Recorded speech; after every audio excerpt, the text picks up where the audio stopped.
Welcome to Different Gravy, not just another Sheffield Wednesday podcast. I'm one of the hosts, Richard Miller, and my co-host, the first man to successfully scale Mount Columbia in Bermuda shorts and a sombrero, Dr. Luke Gledall. How are you doing today, Luke? I'm very good. How about yourself? I'm good. Yeah. Did you know that the Mount Columbia is the highest peak in Alberta? Mount Columbia, you said? Mount Columbia, yeah. I did not know that, no. I know that there's a series of three peaks called the Three Sisters. Okay.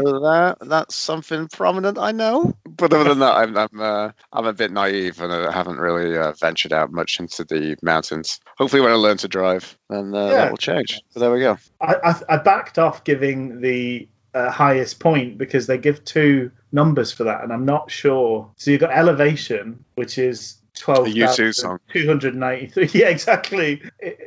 So you could listen to, if you're walking up, you could listen to Elevation by U2 12,293 times. But then they also give prominence. So I think that's sort of a little bit of like whether it's showing its penis. Yeah, exactly. A bit of shycock shaming for mountain ranges. So it's like whether they're a grower or a shower.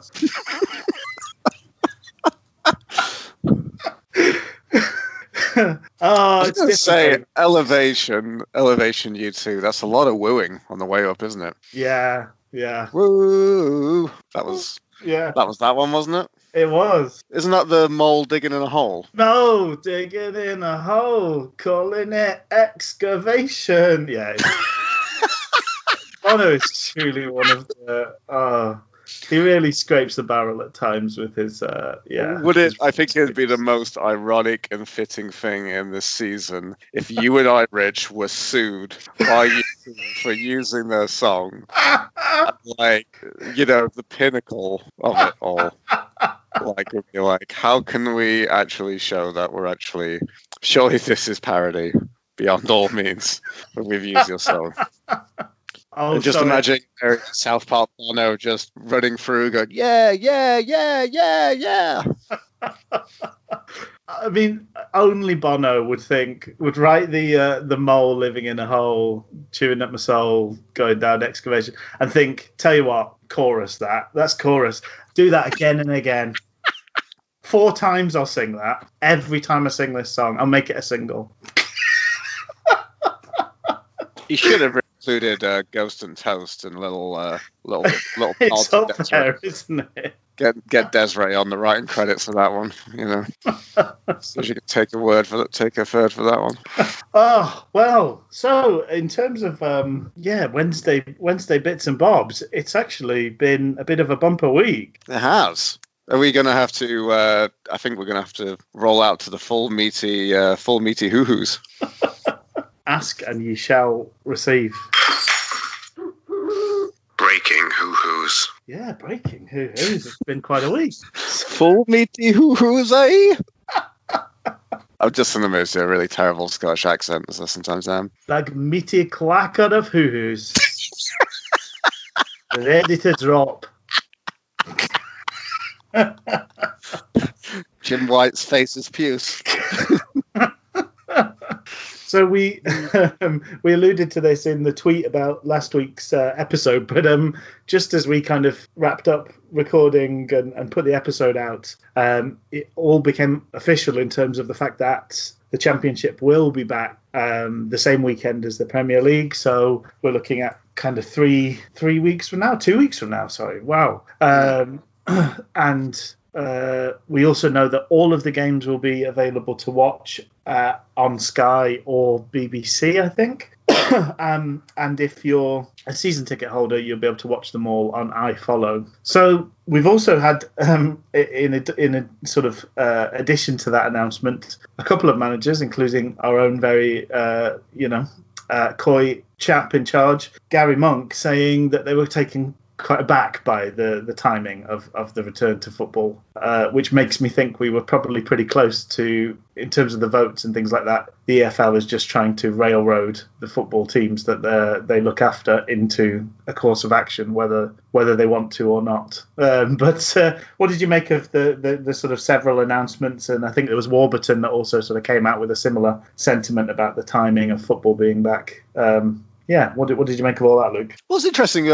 I think I sent you that. So it seemed to come from Mark Warburton, didn't I? think it seemed to come from someone else at the club at QPR. Oh, okay. It was someone actually higher up. I couldn't actually get it. But they said, Mark and whoever the footballing director was quite surprised. I'm like, but I don't know. I mean, this was something that's been largely conjectured, right? It has, but to hear Gary Monk sort of explain it, they were promised, I think, 4 weeks of full contact training before teams would be back. And the fact that they were only allowed by the Football League to start full contact training this week, I think means that they only get like 2.5 weeks of full contact training or something like that. So I think it's surprising in that they've been told one thing and then the actual announcement doesn't agree with the sort of prior announced timeline. I think that might be what QPR were talking about as well.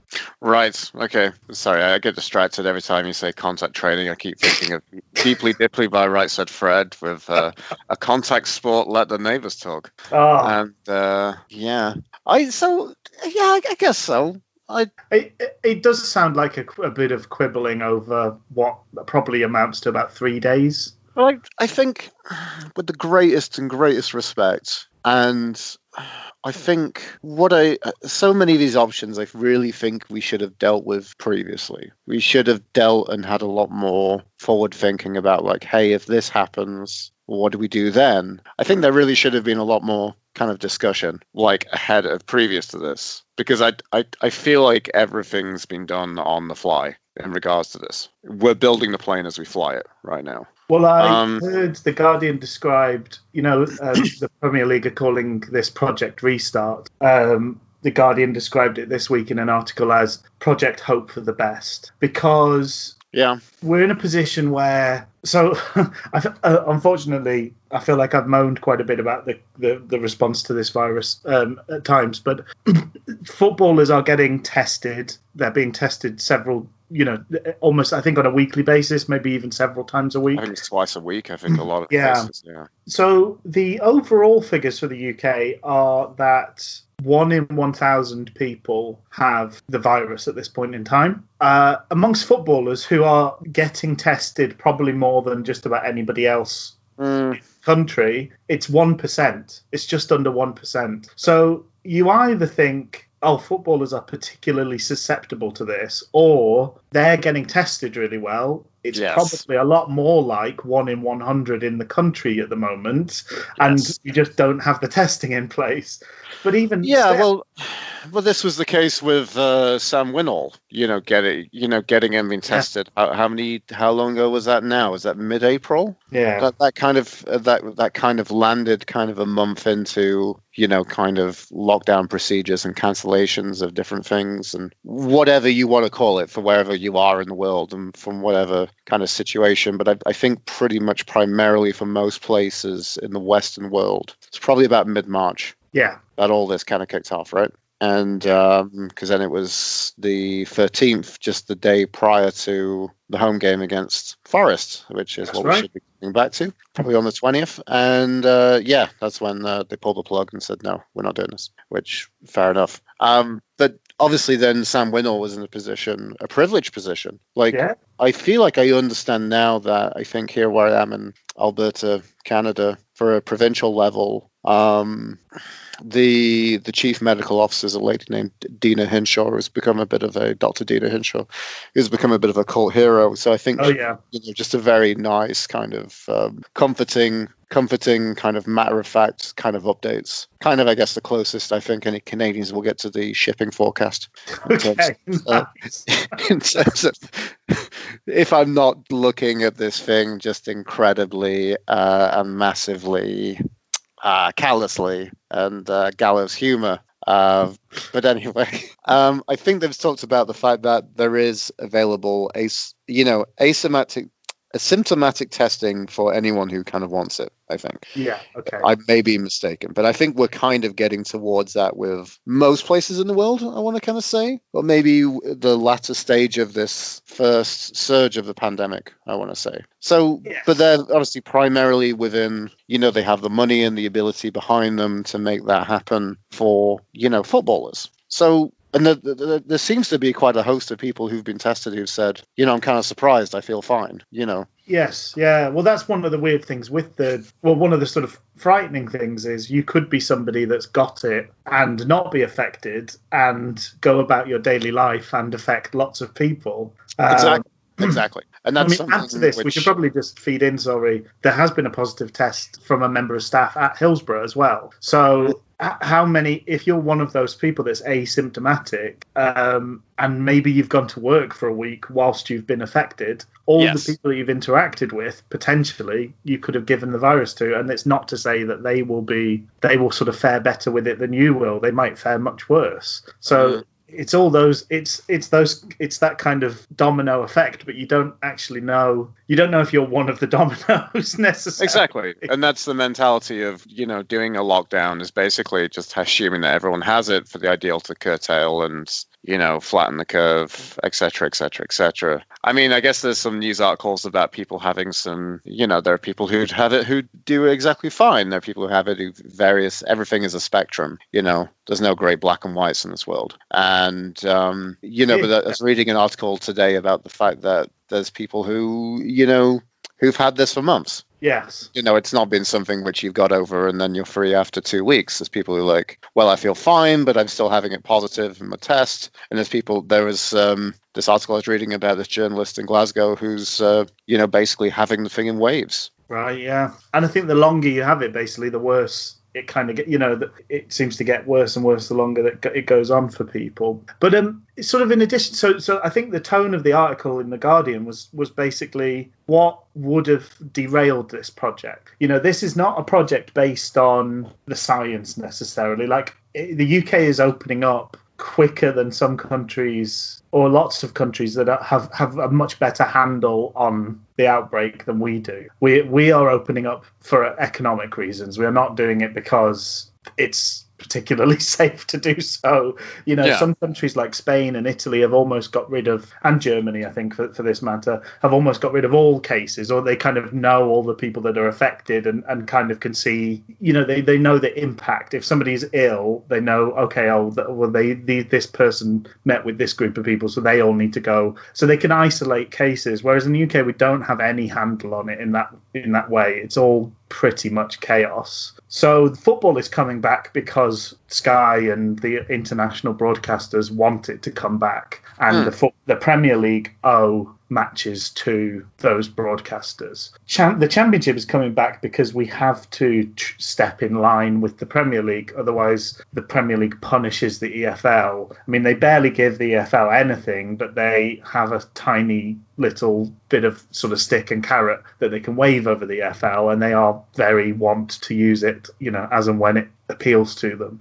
So we have to fall in line with them because we've got a kind of, it's not a symbiotic relationship. We have a parasitic relationship with the Premier League as the Championship of English football. So this is all happening not for it's all bright and safe and everything's good in the everything's rosy in the garden. This is happening for purely monetary reasons. So what would derail it? How many positive tests? So 1 in 100 is obviously not enough to derail it. Would 5% derail it? Would it be particular people that would derail it? Well, what at what stage would it be? Oh, do you know, actually, this is a terrible idea that we're going through with here.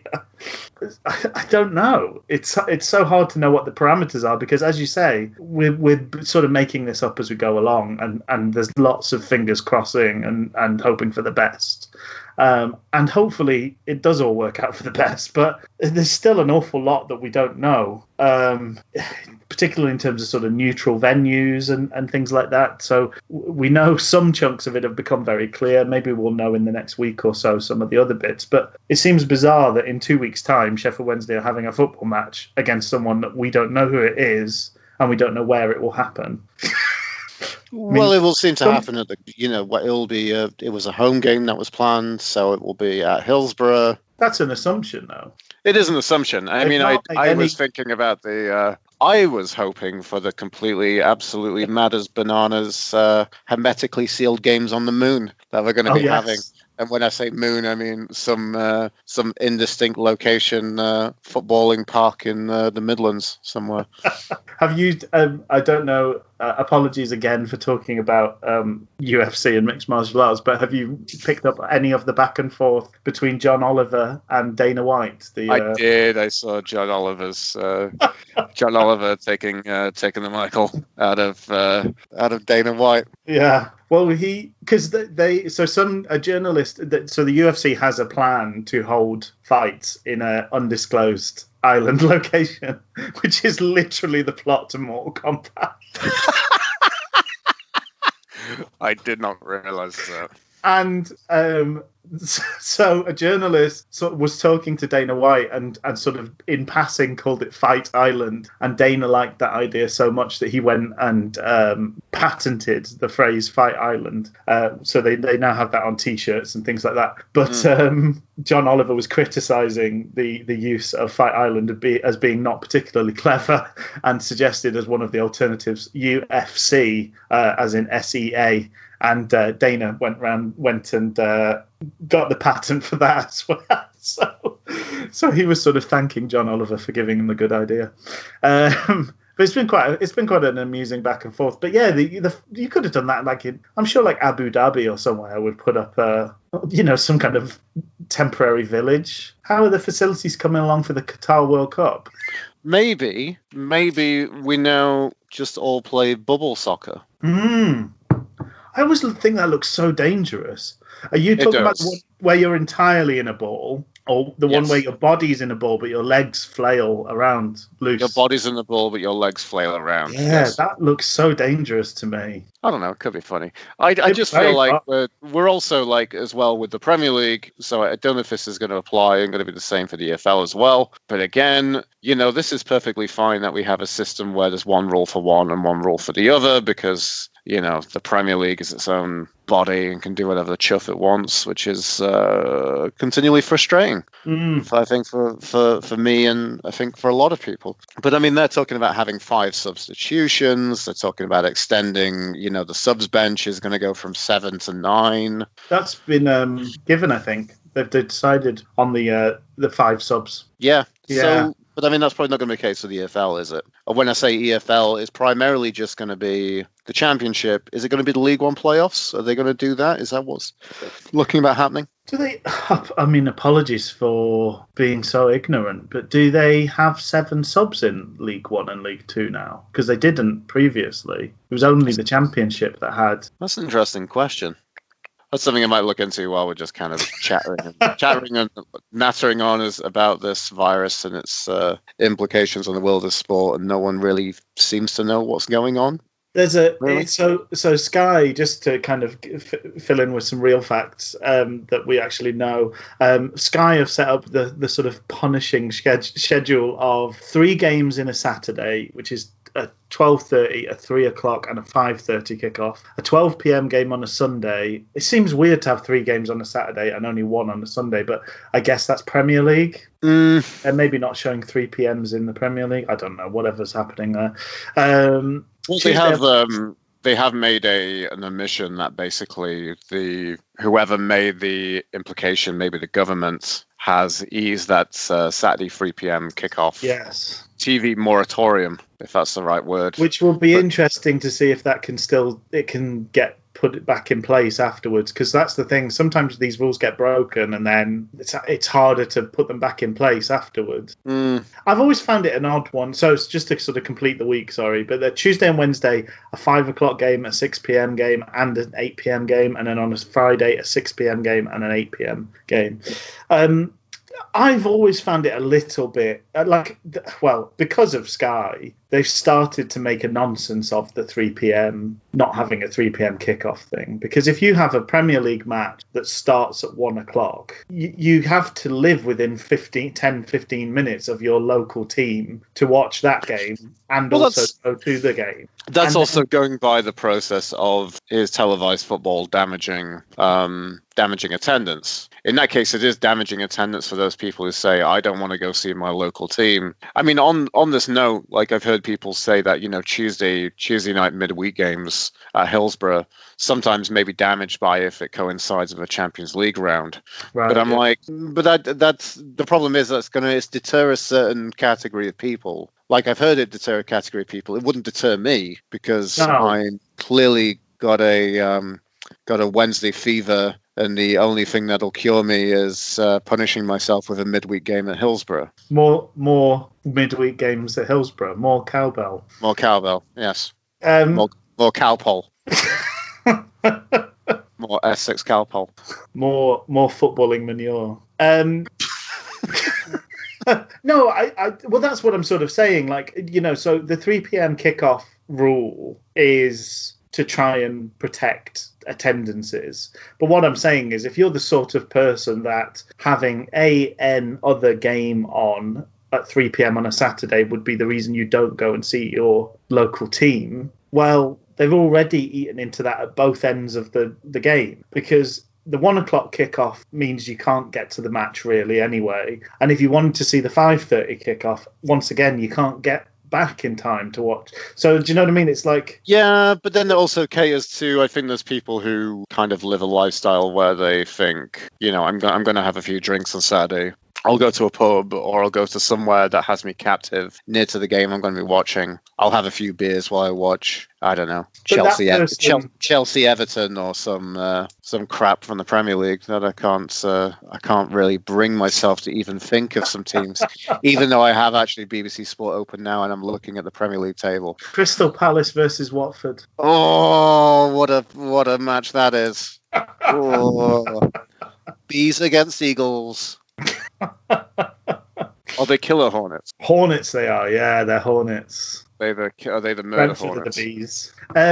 Yeah, but I suppose that's what I'm sort of saying is that person, the match is an integral part of that Saturday. So whether or not there's a game on at 3 p.m, they're going to the match with their mates. Do you know what I mean? Like they're not. Yeah. The fact that there's a random game of football on a Saturday on TV is kind of neither here nor there to them. So I suppose what I'm saying is I can see the reason for that rule, but I just think if you're the sort of person that watching another game takes precedence over going to see your local club, you've got your excuse already, because if you watch the two games either side, it makes it impossible to go see your local club. So it's already broken the rule. Yeah, I think I'm trying to put a point is there's contingencies to allow people to do that I don't know.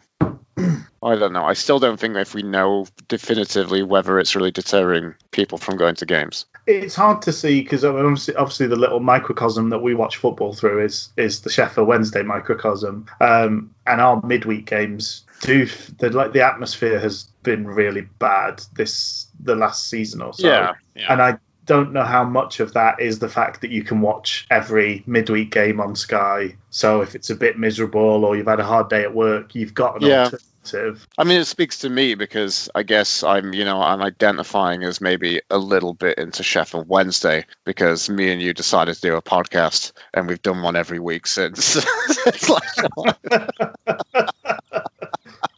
You're holding your hands up and owning up to a bit of... I guess so.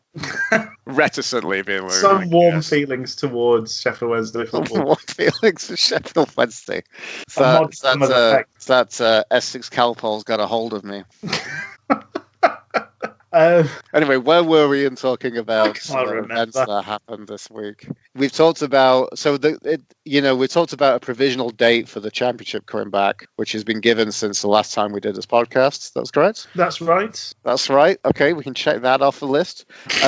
we can segue in the fact that they're going to vote on Tuesday. I think initially it was going to be Monday, but it's been pushed back by a day. So the votes, I think, to formally say whether this is going to happen, that's probably why we've not seen any definitive fixtures. Probably. Because there's still things up in the air about relegation and promotion, isn't there? There's still questions. And there's also, it's undecided on the method that even if they do decide to go for it, the method is still undecided as well of whether it's points per game or weighted points per game. I believe Tranmere have come up with some brilliant way of doing it that they managed to stay up for League One.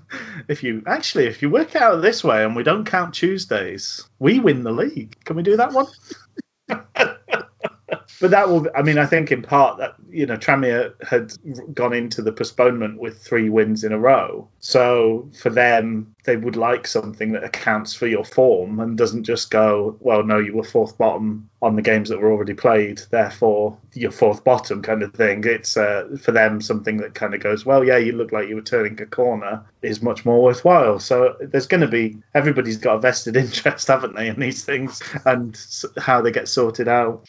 So further on the bingo card, you've mentioned there's one member, we presume, of the staff, but I guess there's no confirmation. Oh, it was of the staff, right? Who is posted for? Yes. Posted. Yeah. Posted positive. He's pested negative, positive. He mispronunciated his worms because he was riddled with the Rona. Riddled with that Rona. So I'm going to make the quick joke that I'm going to apologise for and say finally some positive news out of Hillsborough. Oh dear. And I've apologised for that. And then you pre-apologised. That's fun. And then I'll think about the rest of the episode whether I want to say to Rich, can you edit that out? If I keep referencing it as we go along, it'll be a What's that? You've already recorded it and put it on the soundboard, so it's just going to plague me for the rest of it. So no, So an interesting thing is that the positive tests in football have all been confidential, and we're supposed to have a system either in place or getting in place in the UK. Our track and trace system is we know all the people that have it, and then we know who they've been near, and we can kind of say, oh, you were in Boots at the same time as Mr. Smith, and therefore you need to go and self-isolate. How are we doing that if all of the football ones are anonymous? But that's something they're probably dealing with on a kind of a, it's an in-house basis, right? I think it's fair, because I noticed that basically, I guess for some reason Preston have said, or however it's got out, Jayden Stockley, I think, was the player. Oh, right, okay, yeah. Tested positively, and apparently they've said one Fulham player. So, but I imagine thinking about that, you probably want to kind of keep that anonymous. And also, I think there's probably a desire for the person who's been infected to say, do I want people knowing about this? And they're probably like, no, not really. Yeah, I just hope that the proper authorities are being notified so that we can actually go through, because that is, I'm fairly comfortable with, these are a particular segment of society, and to help them go about their work safely, they need to be tested more often. I'm less happy with they get to keep it as a closed shop, and that potentially impacts on other people in general society. So I don't know. It's just one of those. It's another hanging thread of many in this weird place we're in. I think before I get too depressed about the idea of the fact this is all definitely going to happen, and there's the real potential that Wednesday might well be sort of relegated in an empty stadium, we should look at the final bit of the news from this week, which we've had 3 contract renewals announced. I think it sort of makes sense to maybe talk about them in order of appearance. Let's do it that way. So, and also maybe the first one that came in order of appearance is maybe the one that's the meatiest. So maybe I guess this is probably, previous news is this is probably a bit of a 5-course meal, I'd probably say. So we've had an official starter, we've had the soup, and I think this is the main course. Well, so in terms of appearances, I was thinking we could go like least appearances to most, so we have a bit of a build. What do you think to that, or do you want to just? I don't know. I think I think maybe as been said on, I think maybe we said on once said was on Al's Talk, was that maybe I've got a bit of an opinion about one of the characters, maybe. I know it's whether we bury the lead or not. Did my reputation precede me? Perhaps. Are we just diving in then? Are we going to talk about Lil Joey? Let's do it. Let's talk about Little Joey from the block. So I can just put my microphone on mute and just let you go, or maybe. You can just go make a cup of tea. You can go make the main course that is going to be. You can go do steak tartare while I talk about the steak tartare of contract renewals. That is Joey Pelupessy, maybe. So I think probably the most controversial out of the three. I mean, that goes without saying. You know, outside of the opinions that held on this podcast, Joey Pelupessy is a divisive figure in the fan base, and there are many people. Perhaps you're numbered amongst them, who his name being on the starting, in the starting lineup is an immediate kind of deep sigh, and are wondering what went wrong or who's got injured or whatever. So on some level, you could say it's surprising that Joey Pelupessy has been given another year. Yes. It's phrased as us taking up an option of an extra year, isn't it? So we did pay a fee for him when he came in. I think he's been with us 3 years, so this is us taking up the option of a fourth year. No, I think it's 2 years option of a free, okay. I believe. Oh, hang on. So it's been 2.5 years, basically. Okay. So he was a January signing in 2018. January signing, yeah. Okay. Jos Lukai's only signing for Sheffield Wednesday. His baby boy. Son of Jos, Joey Pelupessy.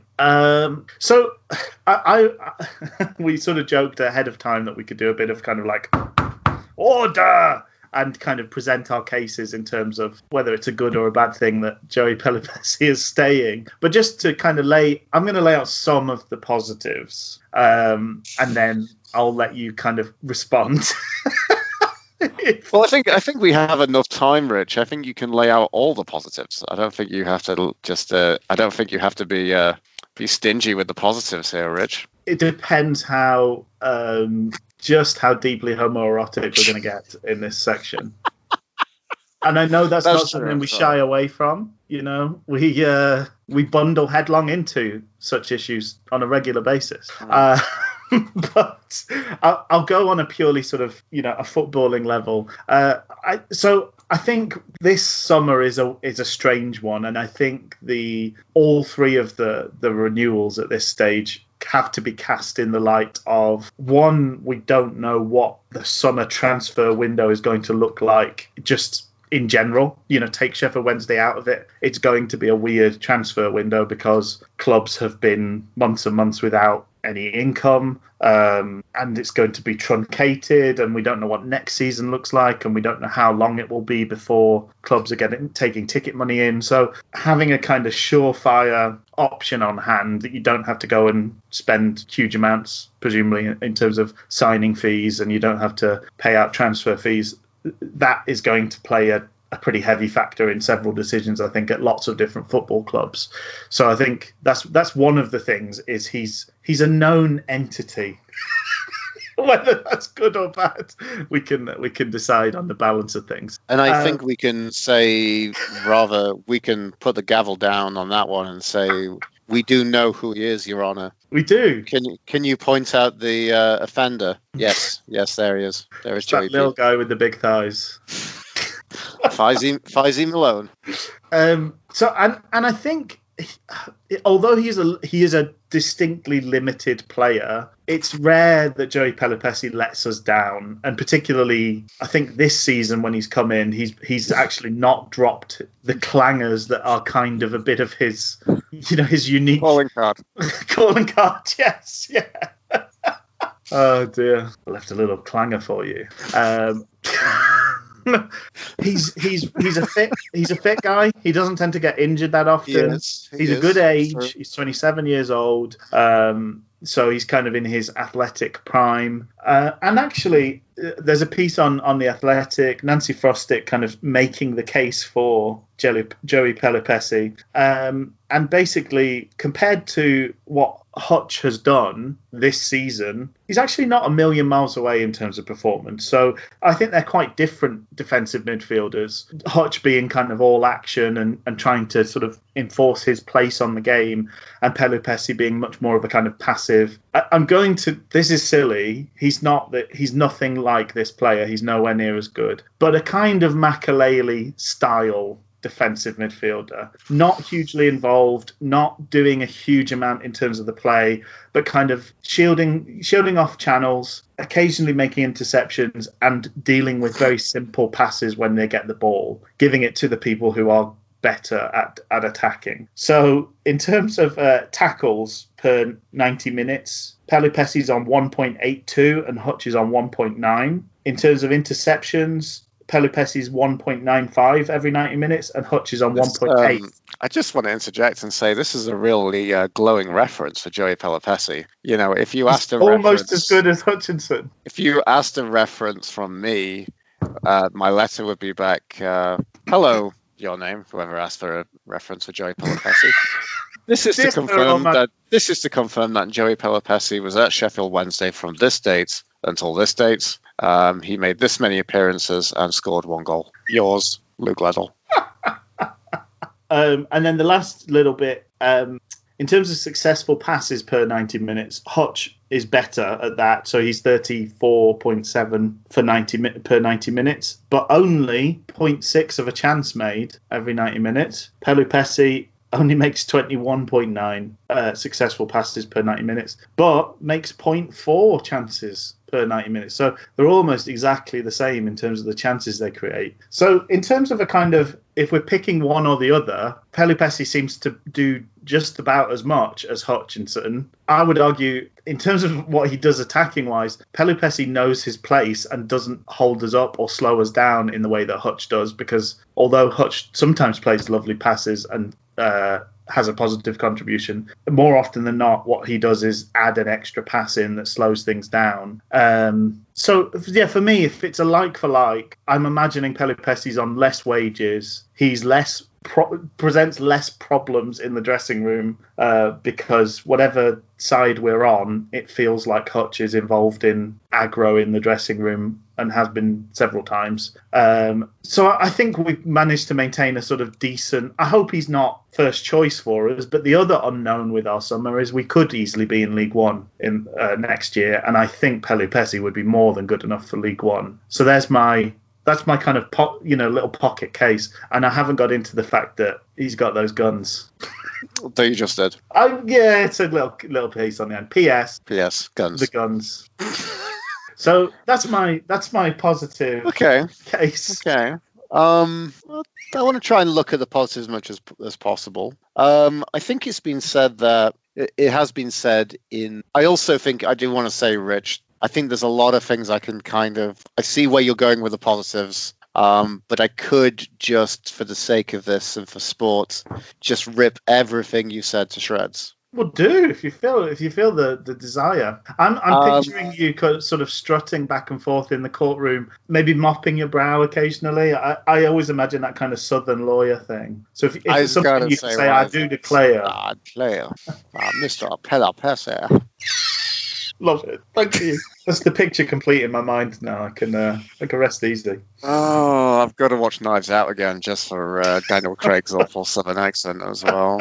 It's lovely. I'll say more. Lovely fog on Lego with extra scissor on top. I think it's the only thing I really want to say. I can see the mentality of you saying, looking at the positives, looking at the stats. I think it's interesting, and I think it's important to do that maybe because maybe we need to be as positive as possible about this. It's difficult to take. It's a very difficult thing to see going on what we've gone from. The dangerous thing I want to say about what you've said is I think it's dangerous to say our relegated players who weren't good enough in this division are now sudden diamonds in the league below. I will caution you on that, sir. Oh. Loves an objective. I think it's been said in the media. I think it may have been said by Dom House, and I don't know if Nancy Frostick went down this route as well. I do like Nancy Frostick's writing a lot, and I do have subscriptions to The Athletic, but I haven't had a chance to get round and kind of peer over that because there's been so many things going on in the world and in my life right now. But I don't know if it's been said anything. I think I saw a little soupçon of an opinion basically saying that Joey Pelupessy will be wanting to repay that faith that's been kind of paid into him. Right. I think he's a player. I mean, here's the thing. Like, he's someone who I can't fault his work rate. I think the problem then becomes, is his work rate done for the correct reasons? Is it being applied in the correct manner? And I think that's somewhere I have some real difficulty with Lil Joey P. But then I don't know what he's. I still don't really understand the magic eye of Joey Pelupessy as a footballer. What exactly he does. I imagine there are some comments, and I imagine he's someone who's taken to heart his comments, and I imagine he's someone who works very hard at them as much as he works hard to keep those guns in check. So I think that's it. I think he's someone who's probably a fairly moderately cheap option. He's known. I imagine he probably does some good around in the squad as well. I'm trying to be as positive as possible. But it's really nice to hear you stretch for these things, Lee. It really is stretching. I think I want to. Yeah, I think so. I was presenting. As I think it's sort of damning with faint praise that the best I could do in terms of geeing you up for the prospect of another year of Pelupessy is to say he's actually not as bad compared to Sam Hutchinson as you think, and yeah, that sort of implies that Sam Hutchinson is some sort of wonder. But Sam Hutchinson is coming for some criticism on this podcast at times, and I do think he's in his own way quite a limited player. We'll talk about him in his own right. Well, yeah, I mean, you're comparing Sam Hutchinson, who's looking more of a spent force and looking more, even if he was in the picture, he's entering the twilight years of his Sheffield Wednesday career, let alone his career in general, which I think has been, considering his limitations and his battles, both physical and mental, I think he's done an absolute exceptional job of having such a storied career and such a long stint with Sheffield Wednesday. So absolutely, I mean, it's the thing we've talked about is we kind of anticipate that he's not going to be there and he's not going to be present in the team anymore, and that's it. That's the end of Sam Hutchinson. It's just an incredibly sad ending. But still, like I said, in that comparison, we ideally want better than Sam Hutchinson next year, and we ideally want better than Joey Pelupessy. I think the difficult thing for me is thinking about this is he's cover that's not good enough. He's cover that's not good enough if he's required for. I think he's good enough for a game here or there. Yeah. He's not covering, this player's out for the rest of the season, so Joey Pelupessy's going to play 20 games. He's not cover in that regard, is he? He's papering over cracks rather than being a like-for-like man to step into the first team. I think, I do think it potentially says some things about we still have this kind of sword of Damocles hanging over us in terms of what the EFL charges and whether anything comes of that. It almost seems guaranteed to go on to a second stage, that matter, because we've already heard from Barnsley and a couple of other clubs that if we aren't charged and deducted points, they are going to sort of pick up the matter and take it against the EFL. So that's something that potentially might rumble on beyond the summer. So we could have a summer where we're sort of a bit like the folks, stocking up on toilet rolls and flour and things. We might have a kind of hoarding summer of, we're pretty much sure we're going to get clobbered down the line with a transfer ban, so we might as well do what we can whilst we can. But then that can be added to your punishment. I think part of the reason that Birmingham have been sort of particularly singled out for punishment is that they effectively did that. I can't remember the name of was it Jota? That they signed for sort of £10 million plus when they knew that they were just about to get a transfer ban. So I think with Pelupessy, it definitely and I think the other two signings actually, it tells us we're in a position where the club don't really know where we'll be. We don't know what the budget's going to look like. We don't know how much trading we'll be allowed to do. And we've kind of taken the approach of grab what we can and kind of tie that down. And then hopefully we can build on it. Hopefully Pelupessy will be a second or third choice. Hopefully Penny and Osaze have got the room to grow.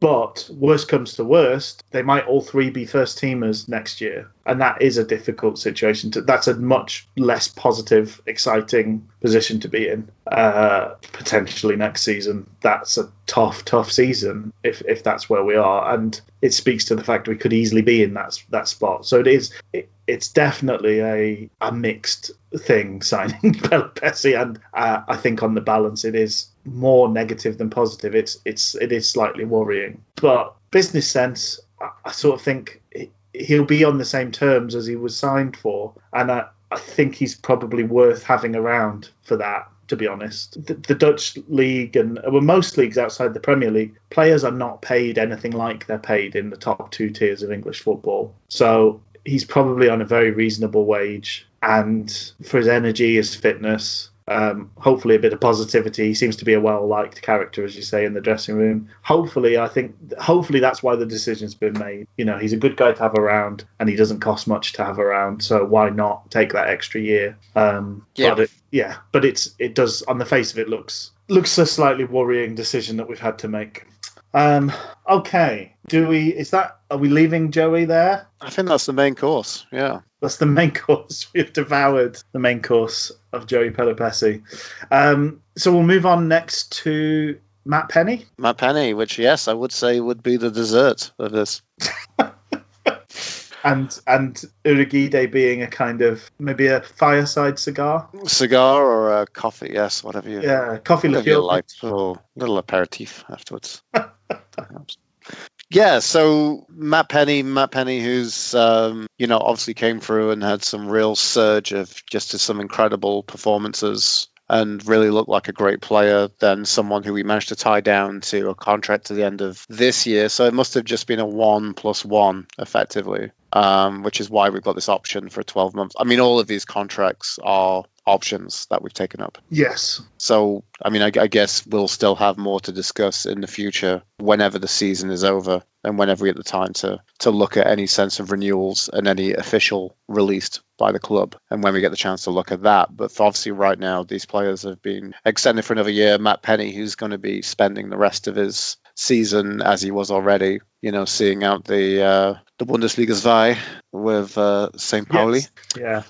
For the rest of their games, whenever, that should be there's only a few more games to go, so that should be finishing the next kind of few weeks. But obviously then when he signed that previous contract, he did kind of come under an injury. So there's been a lot of us not really kind of seeing a great deal of Matt Penny. Yeah, and I think he has missed a big chunk of this season at St. Pauli with injury as well, hasn't he? Because I think he sort of played every game early doors, and then I don't know. I think he did pick up an injury, but he's played I think every game since they came back. It's hard to know. As you say, he sort of burst onto the scene. I was sort of surprised all of his appearances came in one season. I kind of, in my mind, I'd kind of thought he'd had bits and pieces before that, but it was all 2018, 2019, his games for Wednesday. So he racked up 17 appearances in total. And there were some really good ones in there. Yeah, there were some absolute peaches of performances in that kind of early spell. I guess the interesting thing is, like, a lot of this hasn't happened. It's not a long kind of history, really, for Matt Penny. Which maybe, I think, for his age and the fact that he's been someone in and around the youth team, around the academy for quite a while. Like, I mean, we've had other players, such as players like Jack Stobbs, who we've kind of seen be promising for a long time and never had that ability or never had that time to build anything or, nor the ability to kind of kick on from there. But spending a lot of time from, late teens, early 20s to, looking like someone who could be potentially really good. Yeah, I to be honest, I I don't ever remember Stobbs having. He didn't have as many chances, to be fair to him, but I don't ever remember Stobbs having the kind of impact that Penny had in some of the games that he was involved in. I mean, he almost immediately looked the part, and very early on had that really good performance. The game that we've talked about, that we watched in New York, a very good performance away at Aston Villa, where he was regularly sort of tricking a veteran in Alan Hutton, troubling him for pace, and that was kind of the main thing that Hutton's game's based around. I don't remember seeing Stobbs and thinking, look at all the good things he can do. No. Whereas Penny seemed to be a guy that could make some time for himself on the ball. I remember fairly early doors him sort of cutting in and shooting a couple of times, and having the confidence to do that when there's other options around. We sort of talked last week about Caelan Lavery, almost appearing on the scene and demanding to be given the ball in the box when there was other options. You need to back yourself as a player. I think it's rare the player that's kind of a wallflower that makes it. You need to be a bit bolshy and a bit full of yourself. And Penny looked like he bought into himself, and that's a big thing. And he looked a decent sort of caliber of athlete. He looked fit, kind of quite broader across the shoulders. So he didn't look out of place playing with men. That's the other thing that happens with young players, is they look like kids when they come through, and they look, and the ones that shake that off early tend to be the ones that stick around. So there was all that promise early doors. Then we had the contract wrangles. Then we had the injury straight after it. Really tough go round, really, in that regard. He's had a season playing left back mainly for St. Pauli. They haven't pulled up many trees as a team, so he's not been involved in many victories. He's played 14 times for them. He's grabbed that one goal. He got a sending off in his first game, which was unfortunate. But again, I think he missed a patch of the season with an injury there, because the game against Hamburg was a comeback match for him. I think he hadn't played for a month or so. So it's hard to know where he's at, but if we get the best version of Matt Penny, that's a guy I'm quite excited to have around the squad. I'm quite excited to see where he goes next. I do wish it was longer than a year. But I still feel there's still a lot of questions, and yet he's probably maybe slight. I'd probably put him slightly just a little bit ahead, maybe by a neck or whatever the horse racing kind of length is, ahead of Ozaze, basically, ahead of Mr. Urahide. But still, there's still a lot of questions about whether. I do think if we're someone that's going down, I think it would be a great ground for him in League One to really have a starting berth. I guess there's a lot of questions about whether Morgan Fox is going to stay or stick around. I guess recently there's been a lot of newspaper talk and maybe agent talk linking him with a real whole host of clubs, even some actually in the league above us. Yeah. In the Premier League, and if he can manage to get himself a deal like that and a move, I'm sure he would jump at it. So he wouldn't be the first so left back to end up at Bournemouth on a weird deal, would they? Because was it Wiggins we managed to get rid of? Royce Wiggins, yeah, we managed to get rid of Royce Wiggins, and then he had a bit of a. I don't think he had the best time at Bournemouth, but yes, an interesting kind of comparison to that weird Wednesday to Bournemouth kind of transfer path. Yeah. Only had by left backs at S6. So sorry. No, I'd like to see. I really hope that he can kind of kick on. I hope he can do something with us. I hope we can get enough appearances for us as fans to make a judgment, but also for Monk or whoever's in charge next year at this. If we're in a similar kind of time frame next year. Or maybe a bit less than a year. Hopefully we have a normal season, not curtailed by any kind of global viral pandemic. Yeah. But if we were in this position again this time next year or whenever we're talking about, I'd like to think we'd had like a good look at who Matt Penny is becoming as a player. And that's the thing I hope, is just the fact that we can just get him some games. I'm glad he's gone on loan this year. Though I don't know, I think that when he kind of went, we were almost thinking, because we were almost wondering as to whether he should have been at the club this season. Because Well, I mean, before kind of Morgan Fox's, insane turnaround, Yeah. we weren't looking so good for left back to the point where now, I mean, if Fox goes with the current state of the squad, I mean, honestly, my first choice left back would probably be Liam Palmer. Which is wild, isn't it? It is wild, considering at one point I was really bemoaning the idea of Liam Palmer being our first choice right back. Yes, yeah. Yeah, it's a strange fullbacks is a very strange position at Sheffield Wednesday. It has been for a number of years now. Yeah. Haven't had a great deal of confidence, probably since Jack Hunt left, in whoever's really that first team right back. It's been a disappointing. So I think it's really a great situation for much like someone like Fox to really get his head down and have, this insane kind of army camp, determination and training sessions for the season that he's been doing and kind of come back stronger. I'd really like to see that happen for Matt Penny. Fingers crossed. I just think my hesitancy with the year is just to kind of go back to a number of weeks on the podcast. I was just pondering on the sort of Sunderland till I die thing, where you get the young player, they have their breakthrough year, and they go. And it's a thing that we've been through. Well, he didn't even have a breakthrough year, but George Hurst, we kind of got screwed over in that regard.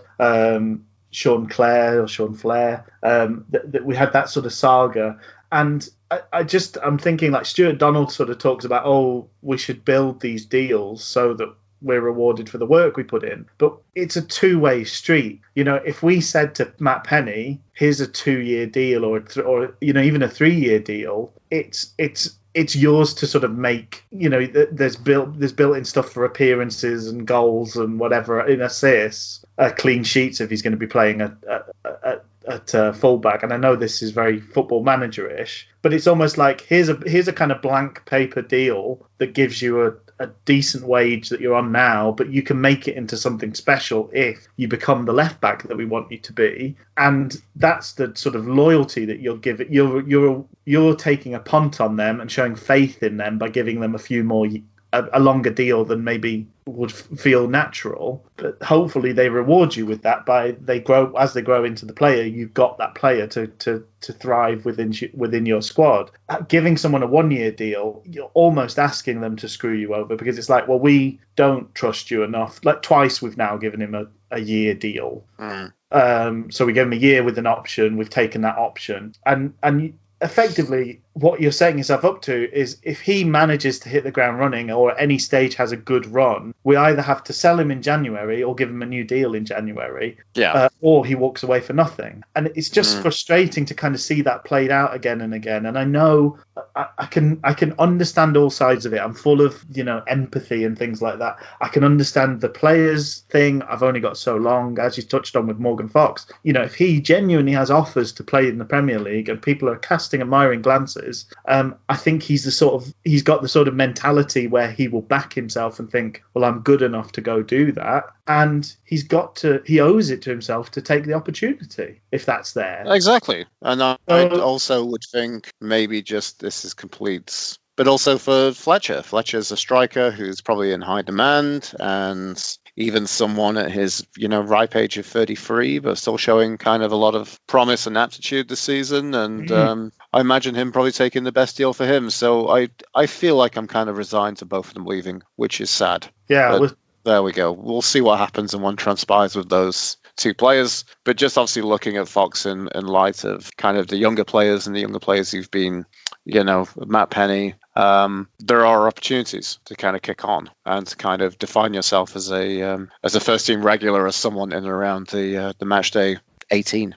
Yeah, so in terms of just to kind of, we'll get on to the third and final re-signee, but we're, to sum up, pretty disappointed that Pelupessy's been kept on, quietly optimistic that Penny's been kept on, there's an opportunity there on both sides, potentially. Although it does look a tricky path if somehow we manage to keep Fox. I don't know where Penny's appearances come, because it's really hard to get in to play left wing for us, which is nominally his position, and Fox is a pretty fit lad. There won't be many spots for him, but I suppose that's, it's a year. We'll see how it goes. So I'd like to see a latter day kind of equivalent of King and Worthington. Yeah, that could be interesting. It could be something to try, at least. At least with someone like that, we would have options. So I'm happy. I'm very happy with another year for Matt Penny. That's nice. So, and the player who sort of made their sort of initial bow for Wednesday the latest and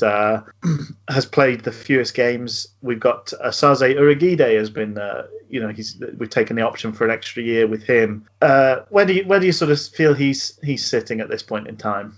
I think he's someone who, he came through like an absolute house on fire. Like just two of, an FA Cup appearance, which was just looked and then the appearance in the league against Leeds. I think it was away against Leeds where he looked like he was just so full of confidence and self-belief that it was just unreal, and just had two absolute barnstorming debuts in terms of an FA Cup debut and a league debut for Wednesday. Yes. Yeah. And then, unfortunately, had a bit of a bad appearance in, I think it was a 5-0 defeat against Blackburn, getting himself, was it that or was it Reading?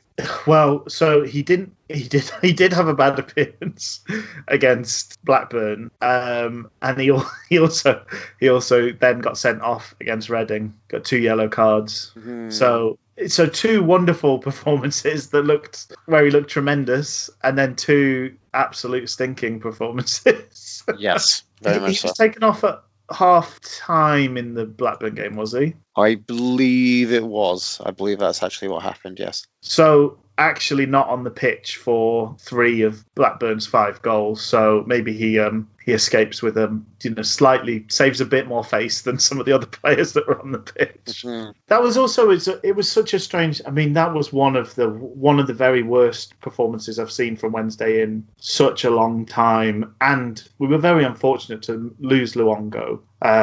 Because that was a red card that was then overturned. But so it was only 1-0 when Luongo got sent off.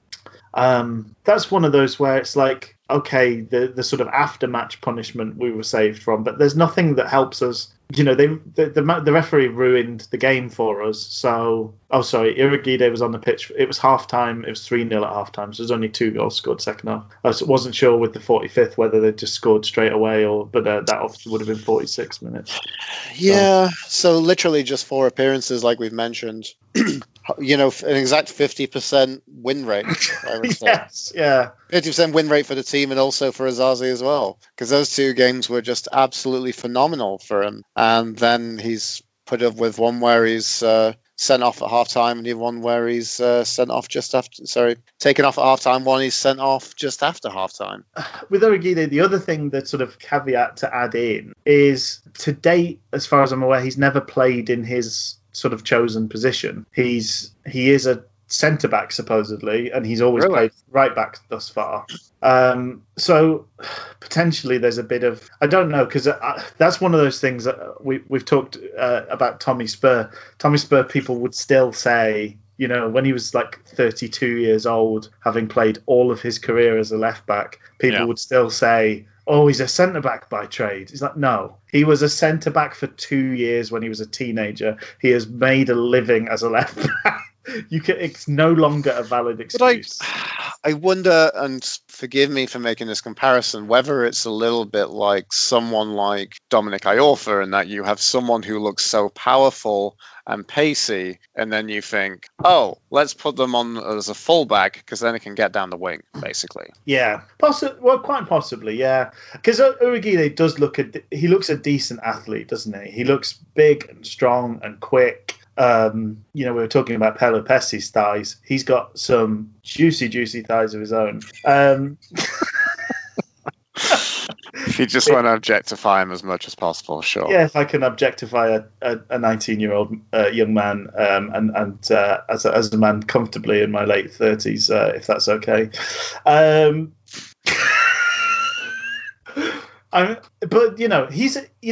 He looks. For want of a better word, Urugide is a unit. He's that sort of caliber of athlete that again, unfortunately we keep talking about it, but if we end up in League One, he won't look out of place in terms of League One defenders, because League One defenders look like rugby players, and Urhoghide has something of the kind of rugby player in his build and the way he goes about his business. I think he looked fearless in his first 2 games, and then was part of 2 terrible performances. And I'm not shielding him from this at all, but as the kind of junior member of the team, if anybody deserves a bit of shielding from an overall bad team performance, I think Urhoghide deserves a little bit of that. But he suddenly just looked like a young lad and was making mistakes and being punished for them. And I think so. It's how well mentally he can come back is such a big thing for him, because you've got to be able to. Part of being a professional footballer is, unfortunately, if you lose 5-0, you've got to start the next game like you've got a clean slate. You can't start that next game thinking, oh my goodness, I'm terrible, we got beat 5-0 last time. So a big part of how well he does going forward will be how he deals mentally with that transition, and how he does next time he plays will be huge in that. But really not helped by being in terrible team performances, exposed by your teammates, and therefore your mistakes get punished. It's a hard place to be as a young kid. I hope somebody was able to kind of put their arm around the shoulder kind of thing and hopefully steer him through it a bit mentally. But we'll see. So I think jury's out a bit on him, isn't it, at this stage? The thing I was going to say was, I know we typically are doing a lot of shielding of football players, of young football players. Yeah. But I also felt for quite a few times with Wednesday and the youth players, and the treatment of the youth players is, why, I think I've maybe said this, why are they going back into the closet? Why have they, locked them back in the cupboard? Like, yeah, can we see this player again? Are they? I sometimes think we're not quick to give chances to young players. Yeah.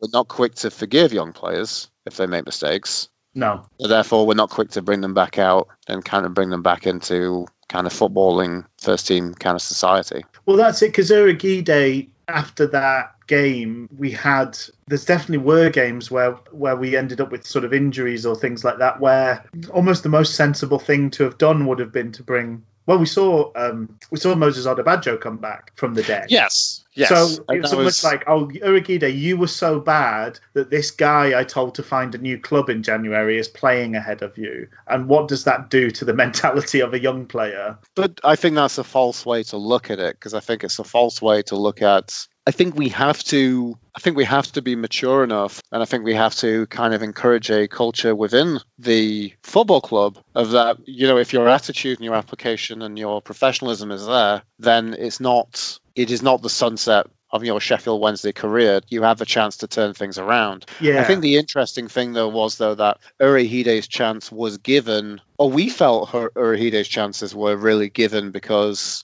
Odubajo seemingly had a stinker and was seemingly told to pack his bags. Yes. Though apparently it seems to have said that I can't remember if we found out whether he was injured, Odubajo, at the time that Urhoghide came into the frame. They definitely had a conversation though where Monk told him that he could, if he could find somewhere to go, he would let him go. Oh yeah. Yeah, we know that, but I don't think that kind of matured at the time as a story. And I mean, that's even come out now that I really appreciate, Nancy Frostig did interview Odubajo, and I should go back and read that article again because it seemed to be really good and I seem to feel a lot for Moses in that article. Yeah. Like, seemed to talk a lot about how he'd kind of maybe lost his focus and lost the focus on the enjoyment he got from the game, and said, the happiest I was when I was playing with my brothers, and I kind of need to get back to that. So I don't know. It's interesting. It's interesting. I'm not entirely. I'd like to see a little bit more. Yeah.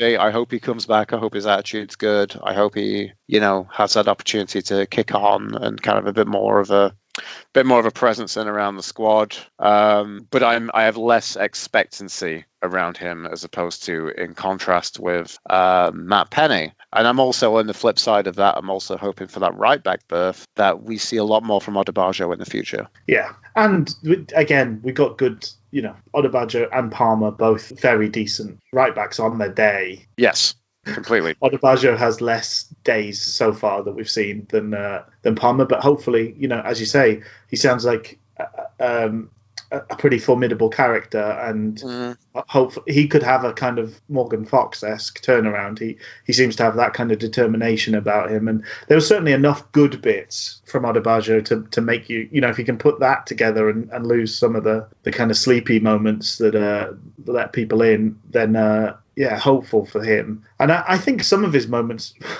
weren't necessarily him being bad, because it was Westwood, sort of him and Westwood in combination really made some howlers between them, and Westwood showed himself perfectly able to make howlers on his own with no Moses Odebajo in the squad. So we'll see how things go as those folks come back. So just to kind of round things off, that's 3 players who've had at least their immediate futures sorted out. We are left with 8 senior members of the first team squad who have contracts that run out at the end of the season. And those players are Morgan Fox, Stephen Fletcher, Fernando Forestieri, Kieran Lee, Sam Hutchinson, Atinuyu, and Paul Jones to complete the set. Right. Easiest of all decisions, Paul Jones, I'm guessing we wouldn't care. He can stay where he is but not have a contract at Sheffield Wednesday, because he doesn't seem to have been anywhere near the club at all. Sure, and only seems to really been brought in because of a long-term injury to Joe Wildsmith, who's now back, and that's so now we're back. And if Westwood's still here next season because he has another year in his Wednesday contract, we have three senior goalkeepers. Yeah. Interestingly enough, that in recent conversations, Gary Monken is coming back to doing some kind of media call from his office. Yes. In these times, has basically still said and still kind of hung on to the concept that Kieran Westwood has a shoulder injury. Right. It's one of those shoulder injuries that's because sometimes because your mouth is so close to your shoulder. What is it? A face saving injury? As I think it's been called. Yeah. Do you have any preference? So I'm going to tick off another couple I think are probably fairly easy conversations. Sam Winall, I'm guessing we let go. Yeah, I think it's easy to let go of Winall. I don't think it's going to happen for him at Wednesday. I think we looked at the period. Hopefully, it looked like he was going to have a bit of a rebirth period. When he grabbed that late goal, I just thought he can do that all season. Yeah. I can't remember what game that was, but you're thinking about the first Monk's first game against Huddersfield, where he scored the second goal with that. That's right, yeah. Header, which was a lovely, brilliant killing cross from Bannon. He just kind of dropped a bit, reset his marker, and got up and just glanced it into the net, into the corner. He did score against QPR I think January. Was that in the FA Cup? Oh, yes. Scored that was the FA Cup, and then the Dawson pulled the clanger for the. Of course, I remember that. Yeah. So a fairly easy cheerio to Sam Winall. I tell you what, looking at these 8 players, it's really disappointing that there's not a one that we're going to make any transfer fees on. But that's more of a comment on how we do business as a club at the moment. Who else do I think is probably an easy one? I think Kieran Lee, unfortunately, is probably an easy decision. Yeah. Unless you disagree there, which I think it's going to be really interesting to see. No, I think Kieran Lee's done. I was wondering for a second whether he'd have a stay of execution and a chance to kind of shine in his next kind of forthcoming games if they happen. But the more I think, I'm really glad we gave another year to Kieran Lee, but I think it's we've got a fair amount of juice out of the Kieran Lee berry. It's really sad to say goodbye, but I don't think he's looking at this stage of his career to recapture the player he once was for us. I wonder if, in light of Pelupessy getting another deal, whether, I don't know what sort of wages people are on, but presumably he's on a wage that reflects the fact that we didn't think there was the potential that he wouldn't play a game at all this season. Yeah, I think it's a pretty modest contract from what I've heard. There might be a kind of thinking that if there's a potential we end up in League One, maybe Kieran Lee's not a terrible person to kind of have around for that, but it would be quite sad to see. He's already a faded version of what he once was. It would be quite sad to see that kind of happen again in front of us. I don't mind it happening elsewhere. I think he's probably been more than good enough to get a contract somewhere. But yeah, I think letting him go is the sensible decision, and a sad one to not be able to say a proper goodbye to, because what a joy it has been to see Kieran Lee blossom and come in and become the player that he was at Wednesday. What a great guy. Okay, some trickier ones maybe. Should we cover Morgan Fox? And we've kind of talked a bit about Morgan Fox and Fletcher, so should we kind of cover them and Hutch, to be honest? Do you have a pick of who you'd like to take next? No, who are you want to pick, Rich? I'm happy. So I think Hutchinson for me is a fairly, unfortunately again, I would let Hutch go. I think for the sort of player that he is, his energy levels, his pace are so important to what he does, and he's clearly not been quite as quick or as strong as he's been in previous years. And I think another year of that would probably leave us with a very ordinary player, unfortunately. But as you say, a tremendous character to have had around the club, a real advocate for talking about mental health issues, which is a wonderful thing to do. And, you know, what he's managed to put out on the pitch for Wednesday as a guy who retired at the age of 23 has been unbelievable. But yeah, I think unfortunately, barring some sort of unbelievable turnaround in these last few games, you've got to be sensible and take the decision to let Hutch go, I think. Mm-hmm. Oh, this is making me quite sad, to be honest. But there we go. I didn't expect that to happen.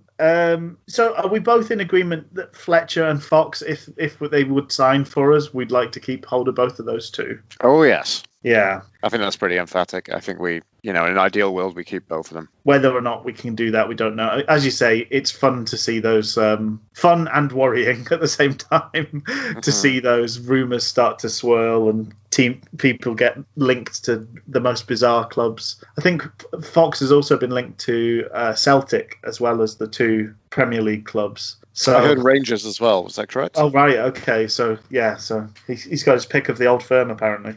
Mm-hmm. Fox is the easiest guess of all of them because he's prime age. He's had the best season of his whole life at Wednesday. If we can keep him, we'd be mad not to. Fletcher, he's got, his best years are behind him, or we would have thought that before this year when he's had his best year ever.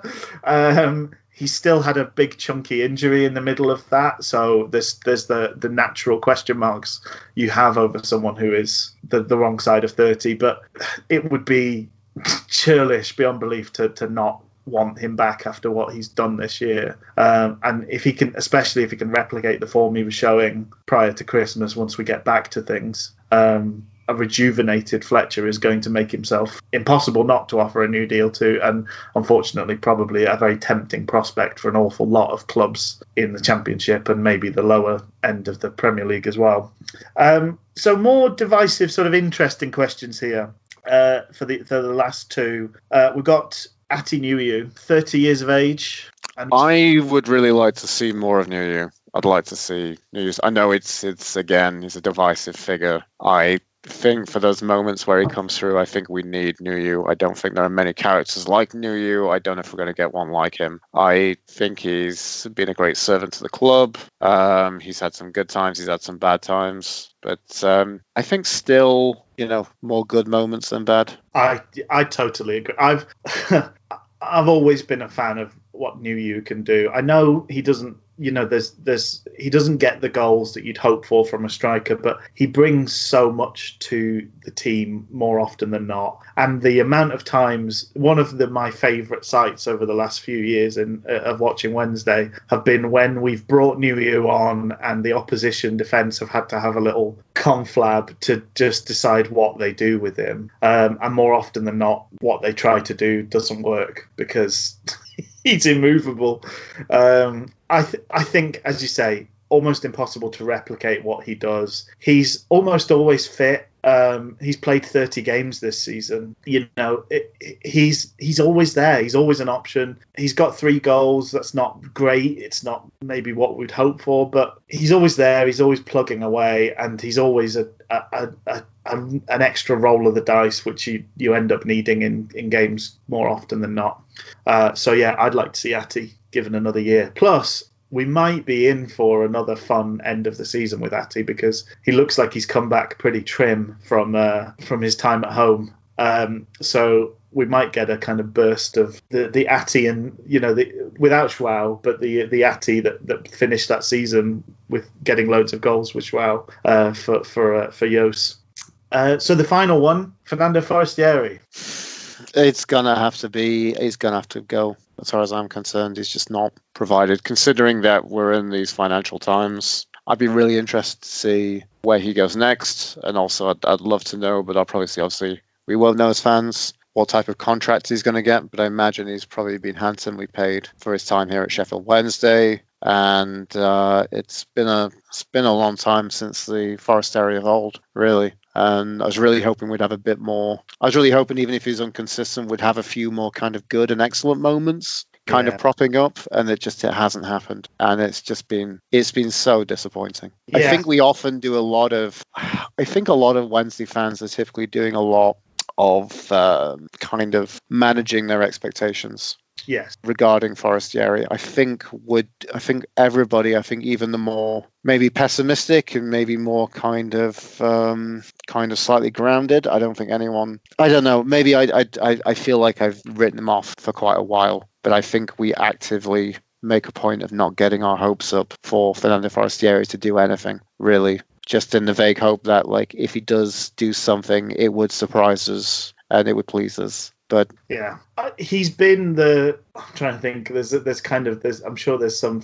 He's sort of the razzle dazzle without the heart, the thing that There's the fizz of excitement, but rarely the payoff. And I think the fizz of excitement has come from what he used to do rather than who he is now. Mm-hmm. He will be on a cracking wage. Absolutely, one of the top earners at the club. We'd be mad to give him anything like that again. And I think just financially, somebody will give him more than we're willing to offer him, but nowhere near what he's on now. So I think he'll probably stay in the Championship or a similar level of football somewhere. He may well go to the continent or somewhere else. But I think more than anything, it's seeing Forestieri go for free is a real shame, because we could have made a very tidy sum on Fernando Forestieri. Yes, completely.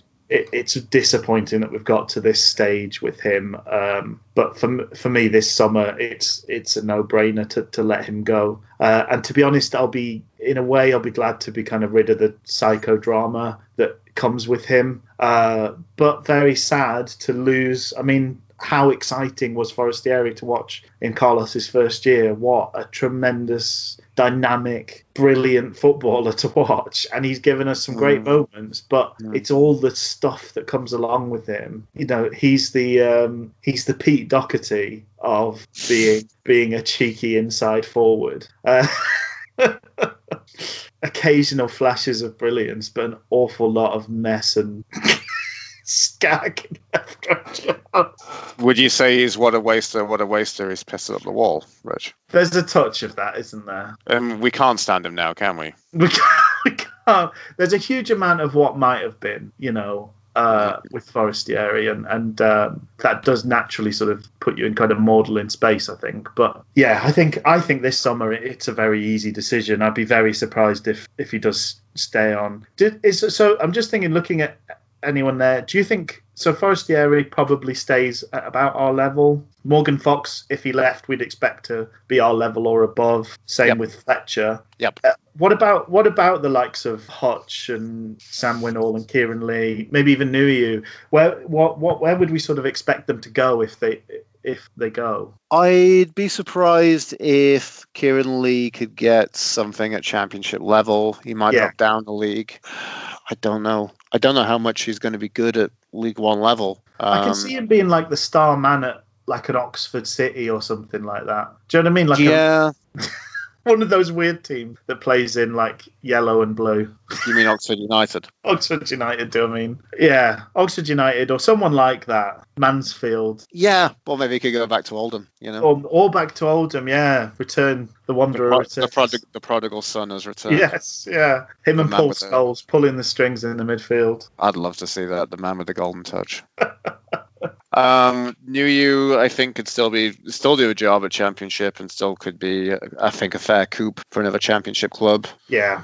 I mean, if he doesn't want to stick around and we don't want him around, I think, he could get a new lease of life with another club. I think that'd be interesting for him. I think it'd probably be sad for him because I think he's probably someone who's very loved at the club and a real character in the dressing room. But yeah, he seems beloved, doesn't he, all round, doesn't he? He seems to be a real, I don't know, man for all seasons. He seems to fit in with lots of different crowds in the dressing room. It's not everybody loves Raymond; it's everybody loves Atty. Is the case. Who else? So Hutchinson, yeah, I think we're hearing rumours of a club like QPR. Right. Okay. Maybe going back to Landon would be quite good for Hutch. And who else have we got? Winnall. I guess Winnall's an interesting question. I think he's probably got the record. Could do something still at Championship. Well, he might go back to someone like Barnsley, maybe. Yeah. But I think Barnsley will probably also be in League One as well. I could maybe see him for one of the, maybe someone like a Rotherham or something, or a Barnsley. I think one of those kind of local South Yorkshire kind of, yo-yo club, either on the up or the down. He'll either be in the Championship or League One, depending on which one he joins and what stage they're at. Yeah, that feels definitely a possible. Yeah, well, there you go. So we've got football in prospect, something to potentially look forward to, and maybe by the time we talk next week, we'll have a fixture list to gaze upon and ponder. But anything else from yourself this week, Luke? No, that's it for me. Just hope everybody's well and having a great week and enjoying themselves as much as they can in whatever limiting circumstances they have. That's a good sentiment to end things on, I think, Luke. I wholeheartedly agree with Luke's statement, which I can't always say, but I can say this time. Well, I wish you a lovely week as well, Luke, as lovely as it can be, and still thinking of you and yours. And cheerio, folks. See you guys.